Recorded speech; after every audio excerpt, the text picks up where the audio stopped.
Peux-tu t'entraîner tous les jours? La vérité. Ce que je vais vous révéler aujourd'hui risque de remettre en question tout ce que vous croyez savoir sur le repos et la récupération. On commence dès maintenant. Mais juste avant, les amis, mettez un maximum de pouces bleus et on commence la vidéo. Ce qui se passe dans le corps quand on s'entraîne. Chaque séance provoque un stress physiologique. Les muscles subissent de microscopiques dommages, les réserves d'énergie, glycogène, diminuent, le système nerveux est sollicité. Ce stress n'est pas mauvais, au contraire, c'est lui qui déclenche les adaptations du corps. Comment le corps s'adapte? Lorsque la récupération est suffisante, les fibres musculaires se reconstruisent plus fortes. Les réserves énergétiques se reconstituent, le système cardiovasculaire devient plus efficace. C'est ce qu'on appelle l'adaptation à l'entraînement. Pourquoi certaines personnes peuvent s'entraîner tous les jours? Le corps ne récupère pas de façon uniforme. Par exemple, une séance intense de jambes peut nécessiter plusieurs jours de récupération locale. Une séance de mobilité ou une marche rapide peuvent être récupérées en quelques heures. C'est pour cette raison que certains athlètes s'entraînent quotidiennement sans problème. Ils gèrent l'intensité, le volume et les zones sollicitées. Mais comment s'entraîner pour optimiser ses performances sans surcharger son corps? Il n'y a pas de réponse unique à cette question, car il existe une multitude de possibilités et de méthodes pour concevoir un programme d'entraînement, ainsi que de nombreux objectifs à atteindre. C'est pourquoi nous avons préparé un bref aperçu des paramètres à prendre en compte pour choisir le nombre de séances d'entraînement adaptées. Fréquence, volume, intensité. 1. Fréquence. Parlons de la fréquence.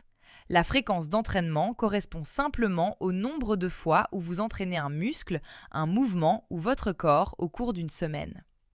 Pendant longtemps, on a pensé qu'il fallait absolument laisser plusieurs jours de repos entre deux séances. Aujourd'hui, on sait que la réponse dépend surtout de la façon dont l'entraînement est organisé. Que dit la science sur la fréquence? Pour la plupart des objectifs, prise de muscle, force, conditions physiques, la fréquence est moins importante que le volume total d'entraînement.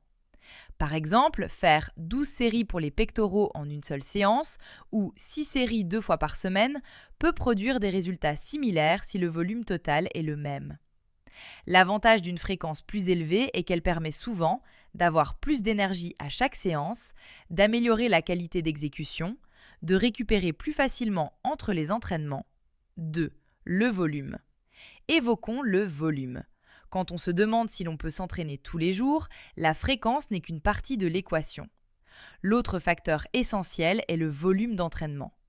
Le volume représente la quantité totale de travail réalisé.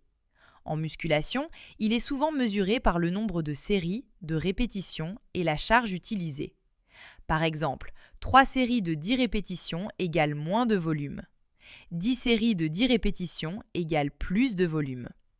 Plus le volume est élevé, plus le corps doit mobiliser de ressources pour récupérer. Ce qui se passe dans le corps. Chaque série d'entraînement provoque de la fatigue musculaire, une consommation des réserves d'énergie, un stress du système nerveux.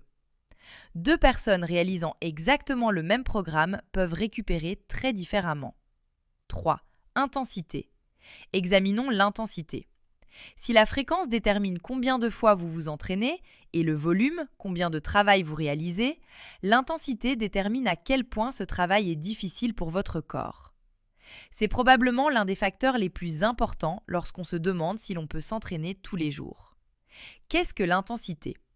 L'intensité correspond au niveau d'effort fourni pendant l'entraînement.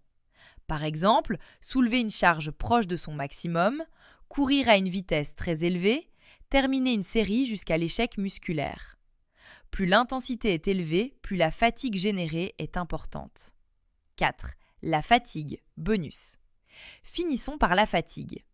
Lorsqu'on se demande si l'on peut s'entraîner tous les jours, la fatigue est probablement le facteur le plus important à comprendre. Car ce n'est pas l'entraînement lui-même qui limite vos progrès, mais l'accumulation de fatigue que votre corps n'arrive plus à récupérer. Qu'est-ce que la fatigue? La fatigue est la réponse naturelle du corps à l'effort. Après un entraînement, votre organisme a dépensé de l'énergie, sollicité vos muscles, votre système nerveux et de nombreux autres systèmes biologiques. Cette fatigue est normale et même nécessaire. Elle signale au corps qu'il doit s'adapter. Les différents types de fatigue. Fatigue musculaire. C'est celle que l'on ressent le plus facilement. Après une séance intense, les muscles peuvent perdre temporairement de leur force, devenir sensibles ou douloureux, avoir besoin de plusieurs heures ou jours pour retrouver leur capacité maximale. Et voilà les amis, c'est la fin de la vidéo, je vous remercie. Laissez-moi un petit commentaire si ça vous a plu. On se retrouve dans la prochaine vidéo. Ciao!